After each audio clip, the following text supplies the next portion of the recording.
Panganjali. Om Swastiastu. Assalamualaikum warahmatullahi wabarakatuh.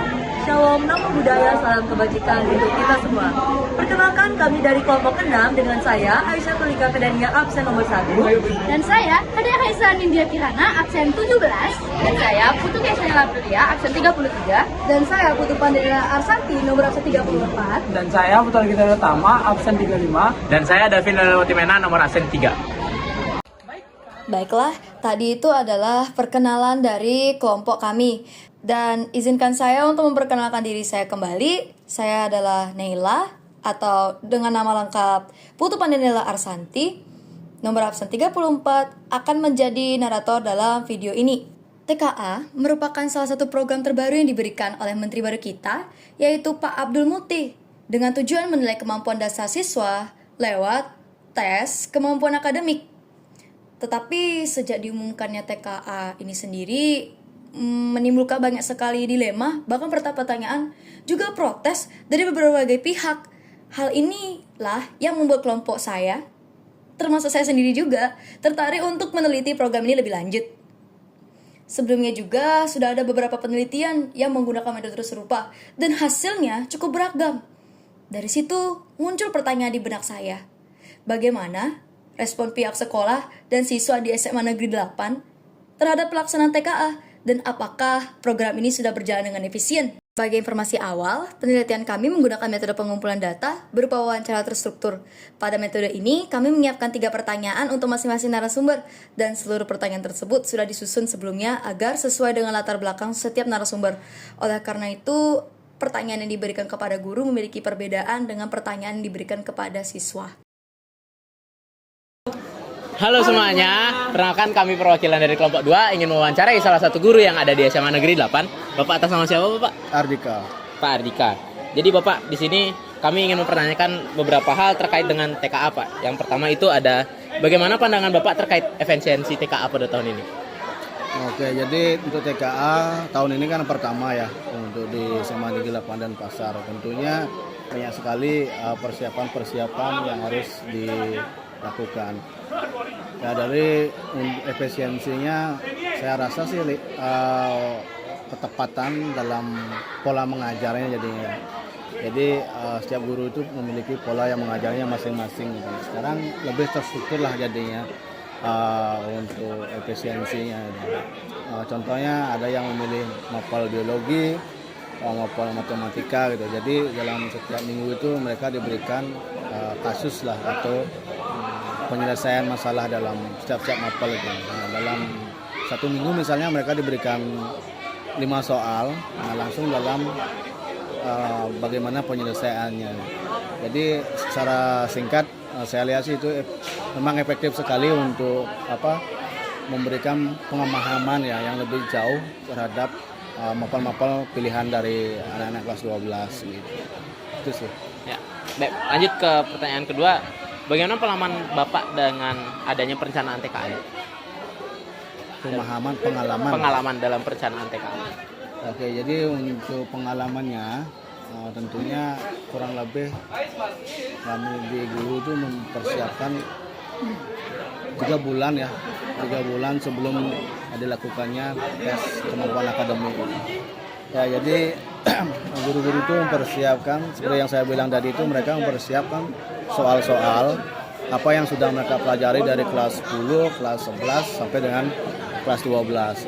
Misalnya tadi saya bilang mereka dibuatkan beberapa soal. Minggu ini mereka akan diberikan pembelajaran tentang kelas 10, soal kelas 10. Minggu berikutnya mereka akan diberikan soal kelas 11 dan seterusnya. Nanti setelah soal itu rangkum semua, mereka akan mengikuti simulasi. Ya, bagaimana proses berlangsungnya TKA tersebut hingga nanti itu berlangsungnya tes TKA gitu. Jadi secara pengalamannya seperti itu sih. Karena ini awal ya, di tahun pertama kita menerapkan TKA ini gitu. Karena ini hal yang baru juga. Gitu. Itu sih. Silakan rekan saya akan melanjutkan. Baik, untuk pertanyaan terakhir, apa resolusi Bapak terkait adanya perubahan kurikulum di dunia pendidikan? Contohnya dengan adanya TKA ini yang ada di Semapan yang bahkan tahun pertama. Oke. Jadi perubahan dalam adanya TKA ini ya. Saya lihat sih memang harus diterapkan TKA ini. Ya, sebabnya seperti itu. Jadi ini TKA ini memacu motivasi anak-anak itu. Sedangkan kalau tidak ada TKA, jadi niat belajar dari anak-anak itu menurun seperti itu. Jadi bolehlah dibilang sangat bermanfaat sekali dengan adanya TKA seperti ini. Baik, karena proses wawancara sudah selesai, maka kami dari perwakilan kelompok 2 akan menutup presentasi ini. Sebelumnya kami dari kelompok 2 berterima kasih banyak atas waktunya Bapak. Terima kasih Bapak. Baik.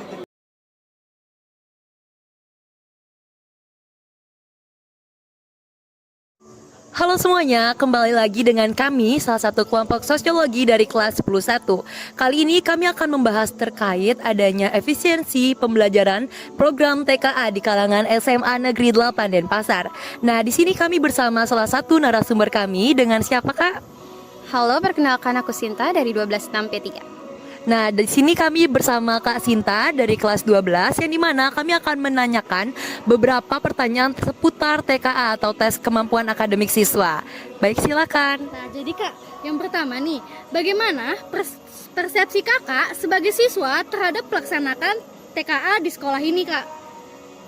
Jujur, kalau dari aku sudut pandang ini terlalu mendadak buat TKA, walaupun emang udah diinformasikan dari beberapa bulan lalu, tapi persiapannya kurang sih menurut saya ya, atau menurut teman-teman di kelas juga, itu kurang banget waktunya, dan karena materinya banyak banget, jadi ini terlalu mendadak dan buat kita beban jujur sebenarnya.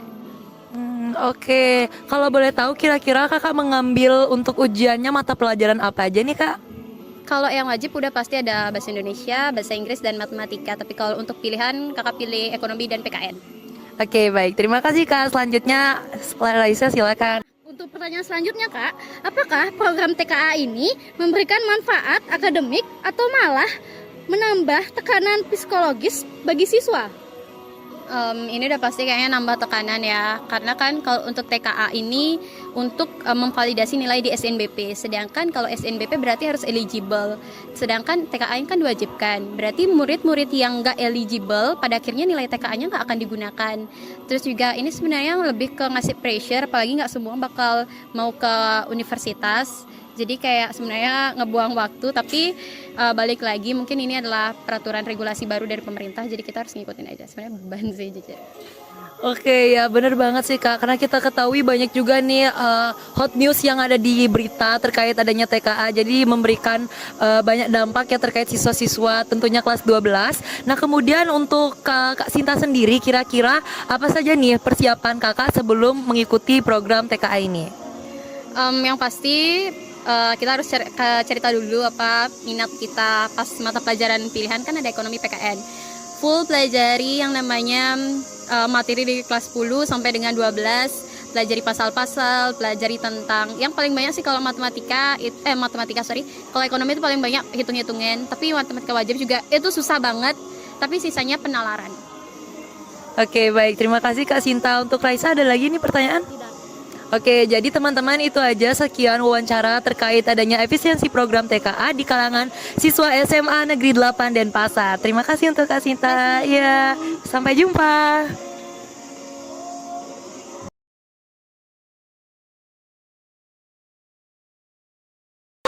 Halo semuanya, kembali lagi bersama kami dari kelompok sosiologi yang dimana terkait tema yang akan kami gunakan yaitu bagaimana efisiensi TKA pada anak-anak yang ada di SMA Negeri 8 Denpasar. Nah kali ini kami bersama narasumber salah satunya dengan Sebelumnya perkenalkan, nama saya Kadek Jendi Darwin Mahendra, akrab disapa Jendi dari kelas 11 2P2.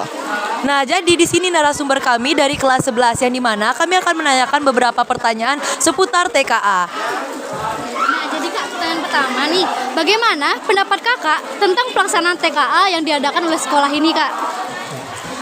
Jadi menurut saya pribadi selaku kelas 11 terhadap TKA ini, tentu karena TKA ini juga datangnya tiba-tiba, itu juga mempengaruhi metode pembelajaran kita, yang dimana mungkin kalau saya lihat berdasarkan keseharian terutama ya, semenjak adanya pemberitahuan bakal ada TKA ini, saya terkhususnya sama teman-teman saya yang lain itu jadi lebih aktif, lebih ingin mencari nilai karena patokannya nanti kan nilai rapot dan juga nilai TKA itu dia dijadikan patokan untuk SNBP kalau salah satunya. Jadi dengan adanya TKA ini kita jadi lebih rajin untuk belajar. Oke, baik. Untuk pertanyaan selanjutnya, kira-kira apa aja nih Kak persiapan mungkin mulai dari kelas 11 ya untuk TKA di tahun depan ini? Untuk persiapannya sendiri kalau dari saya pribadi itu tentu kita yang harus berikan itu adalah nilai di kelas. Seperti salah satu contohnya nilai ulangan harian, nilai keaktifan, karena itu juga akan berpengaruh nanti di nilai rapor terkhususnya, dan juga itu akan berdampak juga ke nilai TKA. Jadi tentu, dan juga karena ini jaraknya masih jauh ya, mungkin dari kelas 12 nanti bakal TKA itu kita sudah persiapkan untuk les privat seperti itu. Oke, nah mungkin ini adalah pertanyaan terakhir. Kira-kira kita ketahui kalau TKA itu ada materi yang kita pilih ya. Kira-kira nanti kakak di tahun depan nih, kira-kira akan memilih mata pelajaran apa untuk dilaksanakannya TKA? Oke, sistem TKA ini di tahun ini tuh mengambil 2 mata pelajaran pilihan, yaitu kalau dari saya pribadi niatnya milih biologi dan PPKN. Karena biologi itu saya ingin mencari pertambangan nanti ya Astungkara, dan juga ada PPKN itu ingin mencari ilmu komunikasi. Oke, baik, terima kasih ya Kak Jendi atas motivasinya kita juga. Baik, sekian wawancara dari kami tutup dengan Parama Santi. Om Santi Santi Santi Om. Oke. Rekapan hasil wawancara bersama dengan Pak Ardika, yang dimana dari wawancara dengan Pak Ardika ini kami mendapatkan gambaran bahwa persiapan TKA di sekolah SMA Negeri 8 Denpasar ini dilakukan secara terstruktur. Siswa diberi latihan soal kasus setiap minggu dan mengikuti simulasi ujian untuk meningkatkan kemampuan analisis mereka. Menurut beliau, TKA ini penting karena mampu menjaga motivasi belajar siswa agar tetap stabil dan meningkat. Adapun juga rekapan hasil wawancara bersama dengan Kak Jendi, yang dimana kami menemukan bahwa meskipun kelas 11 ini memang masih belum mengikuti TKA secara langsung, tapi keberadaan dari program ini tetap mempengaruhi cara mereka belajar. Mereka menjadi lebih aktif, lebih teratur dan lebih fokus dalam belajar karena sadar bahwa TKA dan nilai rapot ini harus disediakan sejak dini, yang akan penting ketika masuk ke kelas 12 nanti atau saat memasuki dunia perkuliahan nanti. Kemudian rekapan wawancara dengan Kak Sinta, menurutnya TKA ini rasa cukup mendadak dan menambah beban di tengah padatnya kegiatan kelas 12. Persiapannya dirasa kurang karena harus menghadapi banyak mata pelajaran wajib sekaligus. Selain itu, TKA juga memberi tekanan tambahan karena hasilnya terkait dengan kelayakan SNBP yang digunakan dalam kuliah nanti. Kesimpulan secara keseluruhannya, TKA sendiri memberikan dampak yang berbeda pada setiap jenjang. Guru melihatnya sebagai program bermanfaat untuk meningkatkan kualitas belajar.